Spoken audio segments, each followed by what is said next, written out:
Now I'm going to remind most common mathematical notation. The first piece of notation is the implication operator, and it is read as implies. If you use a double arrow, it is read if and only if.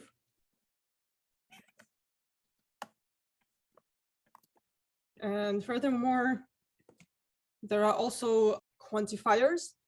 The first one is universal quantifier that reads as for all, and existential quantifier, which reads as there is or there are or there exists.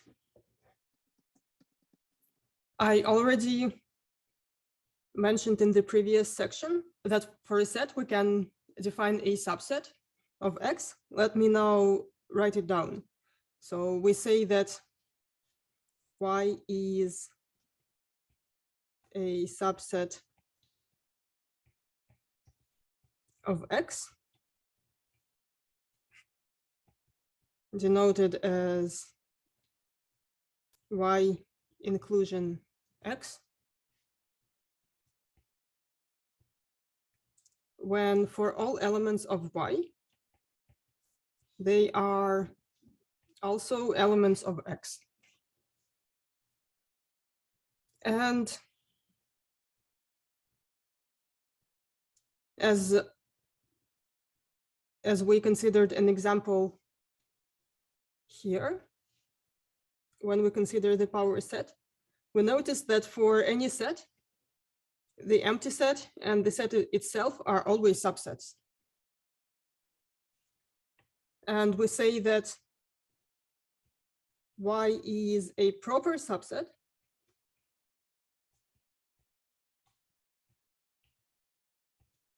of X if Y is contained in X, and moreover, Y is different from those two trivial cases.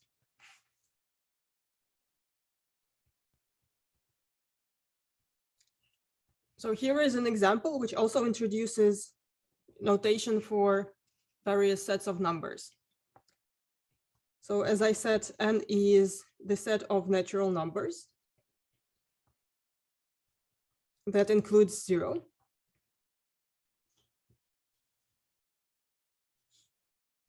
Z is the set of integers. This includes natural numbers as well as negative numbers.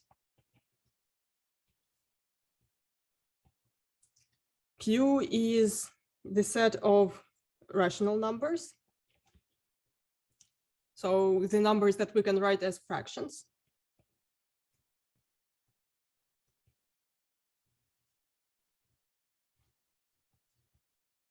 R is the set of real numbers.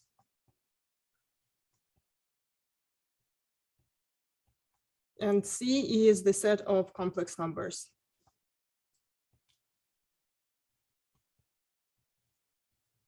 These sets form a nice sequence of inclusions. So we can write as N is included in C,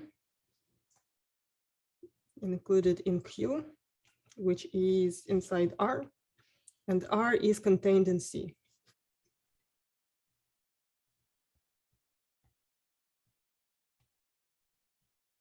Now let us consider two sets, X and Y.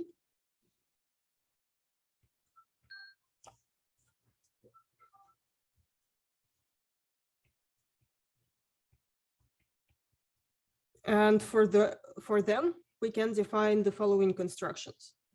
The first one is union, X union Y, is the set of elements X such that X is in X capital or in Y capital. And one can draw a Venn diagram to represent the union.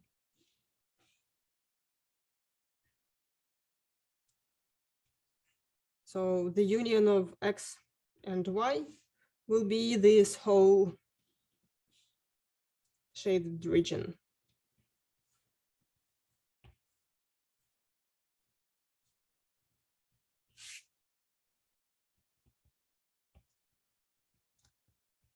Intersection of two sets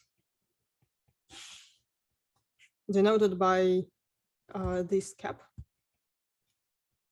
is the set of elements X, which are contained both in X and in Y.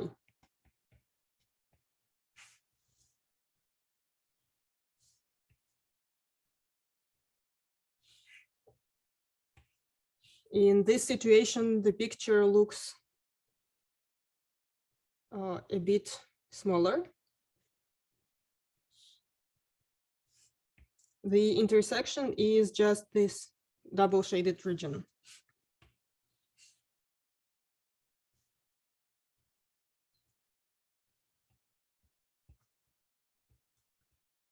The difference, which is denoted X minus Y, or some people write it as, write minus horizontally. It is the set of X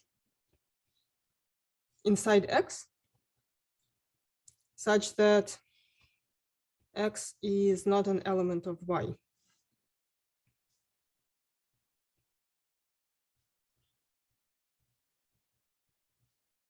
So on the Venn diagram, we would just select the part that does not overlap with the circle of Y.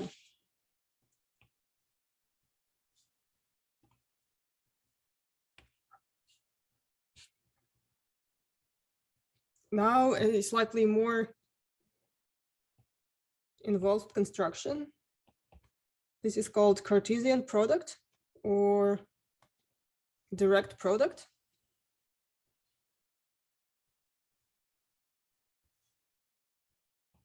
This is the set of ordered pairs. So the elements look like X comma Y, where X varies over all elements of X capital and Y varies over all elements of Y capital.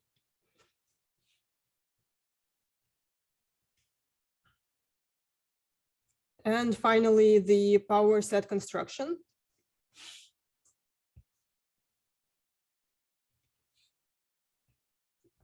I have already mentioned it in the previous section, but let me copy the definition here. So this is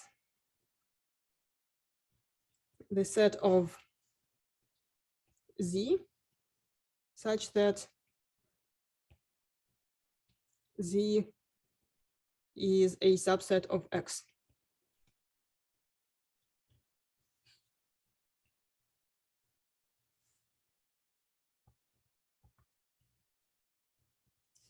When we work with finite sets, we can count the number of elements in those. When sets are infinite, we can still attempt to count the number of elements, but it won't be a number anymore. It will be a so-called cardinal. So the cardinality of a set X is the number of elements in this set.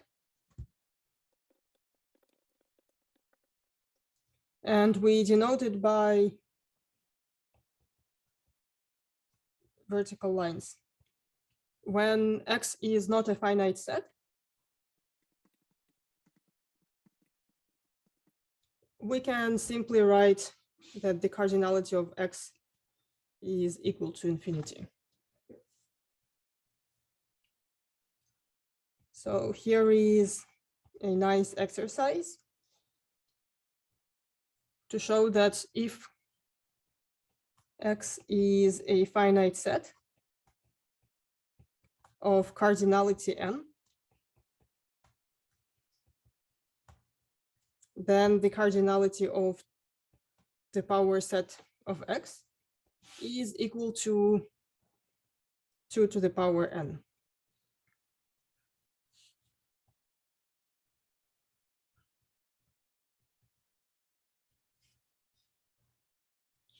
Now, the final notion, the final basic notion for sets that I would like to introduce is the notion of disjoint sets. So I say that x and y, two sets, are disjoint if their intersection is empty. A related notion is that of disjoint union.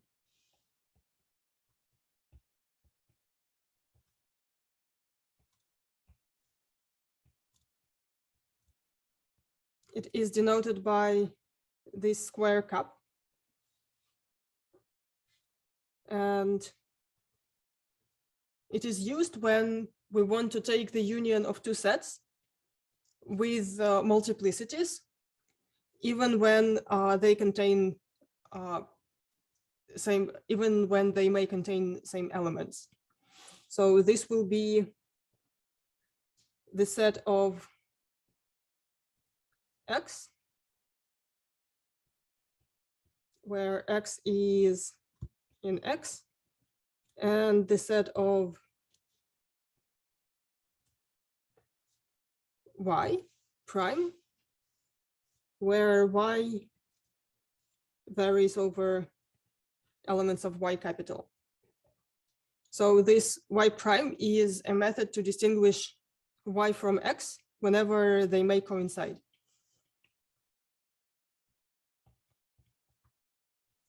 So a short example, when x is equal to 1, 2, and y is equal to 0, 1, we see that x union y is equal to the set with 3 elements 0, 1, 2. But the disjoint union of these sets contains 4 elements, which are 0, 1, 1 prime, and 2.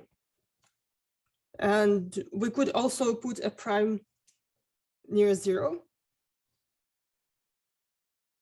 But in this case, 0 is not contained in x, so we might as well omit it.